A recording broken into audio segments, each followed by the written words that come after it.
I worked the front desk of the Rideau Falls Hotel for 11 months after I retired, and in all that time, my son-in-law never once looked me in the eye. Not once. I want you to understand something before I tell you the rest of this. I am not the kind of man who looks for trouble. I spent 34 years as a structural engineer for the city of Ottawa. Bridges, mostly, a few overpasses. Work that requires patience, precision, and the ability to sit quietly with a problem until it tells you what it needs.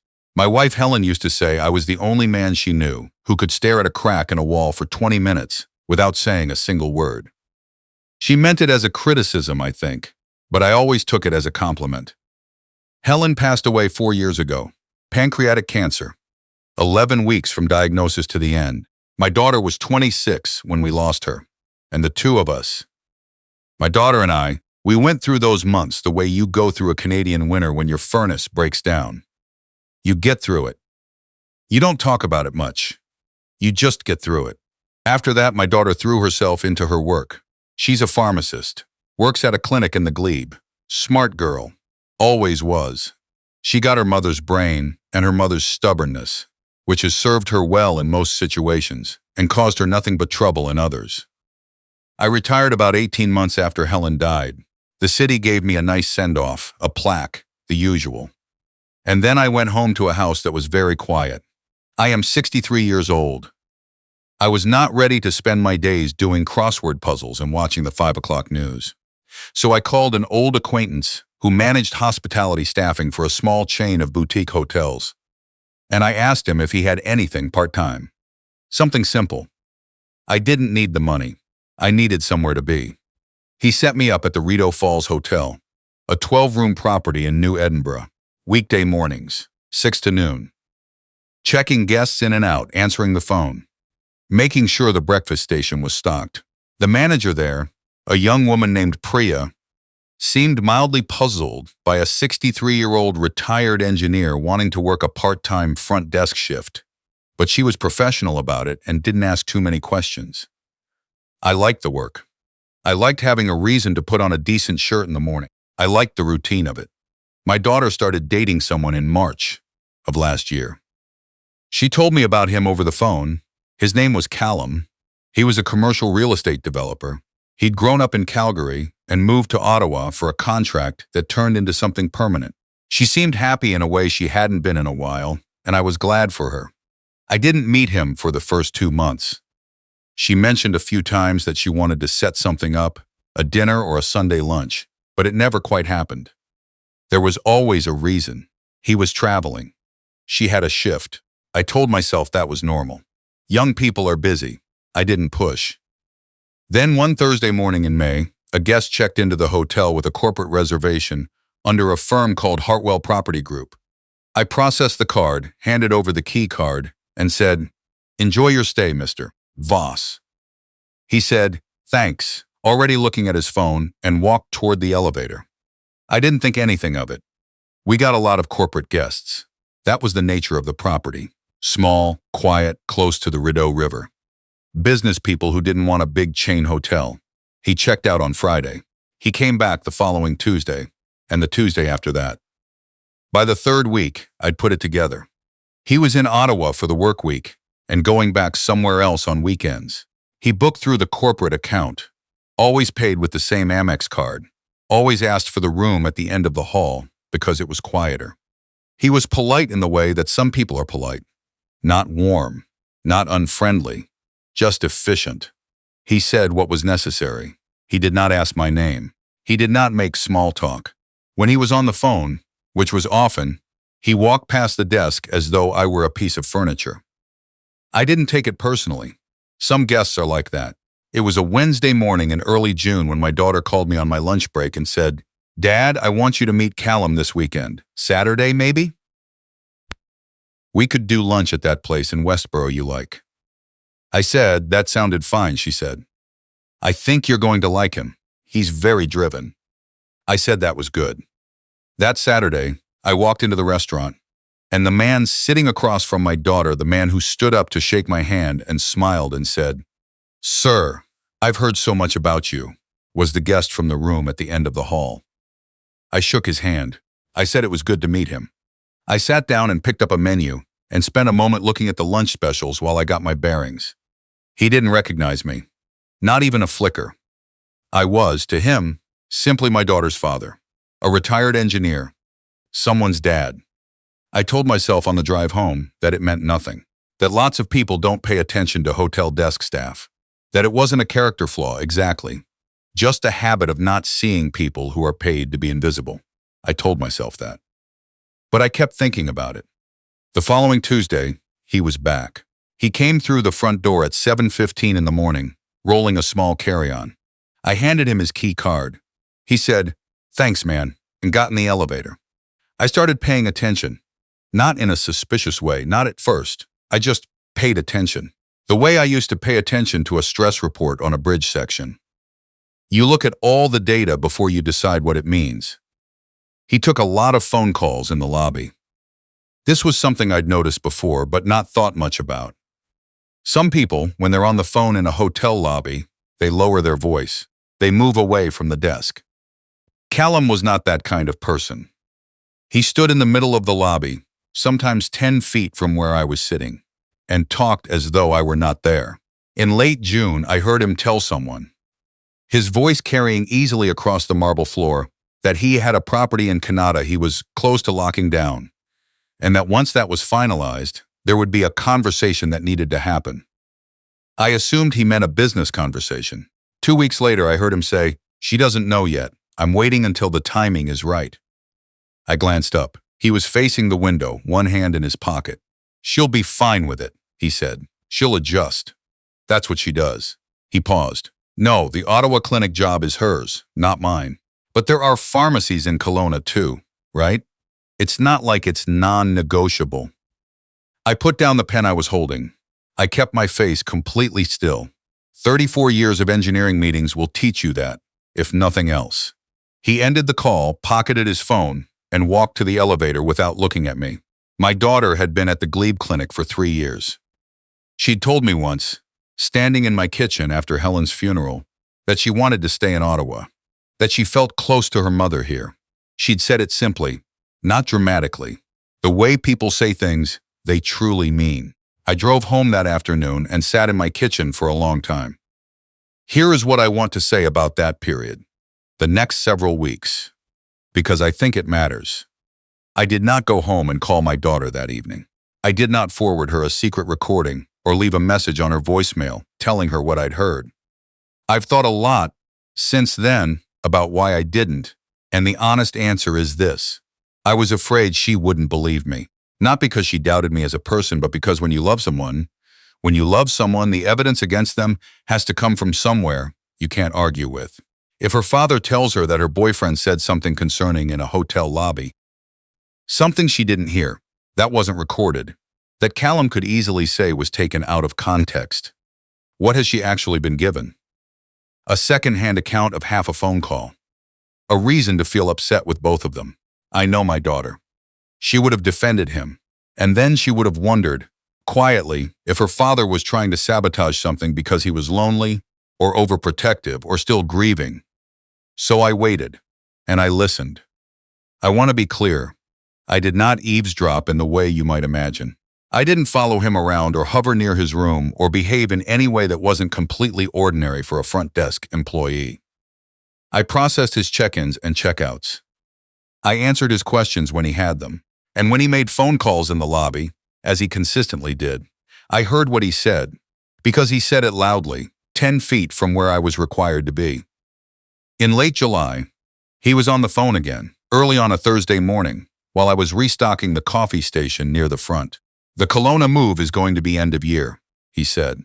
"I've got a property lined up already. Good school district, not that it matters yet, but you know, planning ahead." A pause. "Yeah. She'll come around. She's practical. Once she sees the numbers, she'll understand it makes sense. And honestly, Ottawa was always a temporary thing for her too. She said that herself. She had never said that.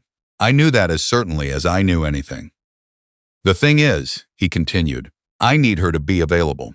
The next few years are going to be, look, I need someone who's all in at home, not juggling shifts. We've talked about it loosely, but I'm going to make it a real conversation soon. He meant he was going to tell her to leave her job. A temporary thing. Available at home. I restocked the rest of the coffee pods without making any noise, and when I got back behind the desk, I wrote a few sentences in the small notebook I kept in my shirt pocket. Date. Time. What I heard. Not for any particular plan. I wasn't sure yet what I was going to do. But because I am an engineer, and engineers write things down. My daughter called me that night to say that Callum had proposed. She was crying, the good kind. She said he'd done it at dinner, at the restaurant on the canal where she and Helen used to go for special occasions. She said he'd asked her to say a few words about her mother first, because he knew how much it meant to her. And then he'd proposed. I said, "That's wonderful, sweetheart," she said. "I knew you'd be happy. Can we come for dinner Sunday?" I said, "Of course." I hung up and sat very still for a moment. Then I went to my home office and I looked up Hartwell Property Group. There was a LinkedIn page, a sparse website, a property listing in Kelowna listed about 8 months earlier as under negotiation. He had been planning the move before he proposed. I will not pretend I slept well that night. The dinners that followed were polite. Callum was good at dinners. He asked me appropriate questions about engineering. He talked about the Ottawa real estate market with the confidence of someone who genuinely knew it well. I'll give him that. He was smart about his work. He refilled wine glasses and complimented the food I made and was, by every visible measure, a perfectly acceptable future son-in-law. He still didn't recognize me. We were 4 months from a wedding by September. My daughter came over alone one afternoon in October while Callum was in Calgary for meetings. We sat on the back porch with coffee, the way we used to in the years after Helen died, and she seemed, not unhappy, exactly, but quieter than usual. I asked how the wedding planning was going. She said fine. There'd been a few disagreements about the venue. Callum wanted something in Calgary near his family. She'd assumed Ottawa. I said, "What do you want?" She looked at her coffee. "I want whatever makes sense for both of us." That was not an answer. I said, "Has he mentioned anything to you about work? His work or yours?" She glanced at me. "What do you mean?" I mean, does he have a sense of where things are going? Career-wise, location-wise. She was quiet for a moment. "He's mentioned Kelowna. There's a development he's interested in, but nothing concrete." "Has he mentioned your clinic?" She set her mug down. "Why are you asking me this, Dad?" I looked at her. I thought about Helen, who had always said I was too patient, that I waited too long to say the hard things. I thought about how she'd also, in the same breath, said it was one of the things she loved about me. "I want to make sure," I said, "that the two of you have had the important conversations. That's all." She looked at me for a long moment. Then she said, "He loves me." "I know he does," I said. "I want to make sure he also listens to you." She didn't say anything else about it. But I noticed that for the rest of the afternoon she was thinking. In November, Callum came back to the hotel. He'd been absent for about 6 weeks. I assumed he'd found somewhere else to stay, or had been working in Calgary. But he was back now, and he was on his phone by 8 in the morning. "The Canada deal closed," he said. He sounded pleased. "So we're looking at the announcement in February. The Kelowna property is ready to move on when we need it." A pause. "She's fine. Honestly, she's easier than I expected. I think once the wedding is done, she'll be ready to step back from the pharmacy thing. She's been tired lately." She mentioned it herself. She had never mentioned it to me. "I'm not forcing anything. I'm just creating the right conditions, you know? Give her enough time to get tired of the shifts, a bit bored, and she'll suggest it herself. And then it's her idea." I put my pen down. That was the moment. Not the Kelowna conversation, not the property listing, not even the proposal timing. That moment, the casual, almost cheerful description of manufacturing his fiancé's desires. Engineering her into a decision she hadn't made, while making sure she thought she had. I wrote it all down in my notebook, every word I could remember. Then I looked up, straightened the pen holder on the desk, and waited for him to finish his call. He checked out the following Friday morning. He put his key card on the counter, said, "Good to go," without looking up, and wheeled his bag to the door. I said, "Safe travels." He was already outside. My daughter and Callum, had an engagement party scheduled for the last Saturday in November. Her aunt's house in Kanata, about 40 people. The kind of party where someone gives a speech, and everyone drinks too much Prosecco and looks at photos on a TV screen. I told my daughter I would be there. I told her I was looking forward to it. I brought my notebook. I want to explain what I was thinking, because I've been asked about it since, and I want to be precise. I was not planning a scene. I am 63 years old. I am not a dramatic person. What I was planning was a conversation. The kind of conversation where you ask someone a direct question in front of witnesses, and you see what happens when the answer has to be consistent with reality. The party was the right moment because my daughter would be surrounded by people who loved her. She would have context. She would not be alone with her reaction, whatever it was. And Callum would not be able to manage her response the way he could if it were just the three of us in a room. The evening went pleasantly for the first hour and a half. My daughter looked beautiful. Callum was charming, as he always was in social situations. He shook hands and made people laugh and stood with his arm around my daughter's shoulders in the way that photographs well. I waited until there was a natural lull, until the speeches were done and people were refilling their glasses, and the noise had settled to a comfortable murmur. I moved to where Callum was standing with my daughter and her aunt and a couple I didn't know. I said, "Callum, I've been meaning to ask you something." He smiled. "Sure, shoot. Where are you planning to live after the wedding?" He said. "Ottawa, for now. We haven't nailed everything down." I said, "Have you talked to my daughter about Kelowna?" A brief pause. "We've mentioned it.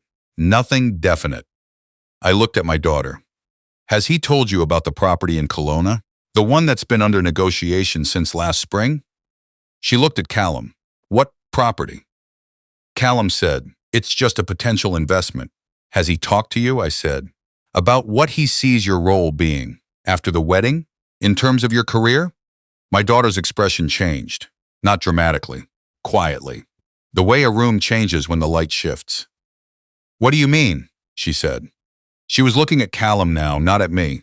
Callum said, "This isn't the time. He's been talking about you stepping back from the clinic," I said. "About creating the right conditions for you to suggest it yourself, so it would feel like your idea." The room had gotten a little quieter around us. Not silent, just quieter. Callum looked at me for the first time, really looked at me, and I saw the moment he placed me. Not the daughter's father, the front desk, the lobby. The invisible man behind the counter who he'd walked past every Tuesday morning for the better part of a year. Something moved across his face. It was there and gone very quickly. My daughter said quietly, "Callum." He started to say something about context, about things being said in passing, about how I'd clearly misunderstood. She said, "Have you already bought property in Kelowna?" Silence. "Callum, have you already bought property in Kelowna?" He said, "I put down a deposit. It's an investment. It's not." When? March. My daughter had started dating him in March. He had put down a deposit on property in another province. In the same month, he'd begun a relationship with a woman he'd apparently already decided would leave her career and her city to follow him there. She knew the math as well as I did. The room was quiet enough now that her aunt had stopped talking mid-sentence somewhere across the room. A few people were looking at their shoes. My daughter reached out and put her hand on my arm, briefly. Then she took off her engagement ring, and she set it on the table beside the Prosecco glasses, and she said to Callum, in a voice I recognized from her mother, clear and final, "I think you should go."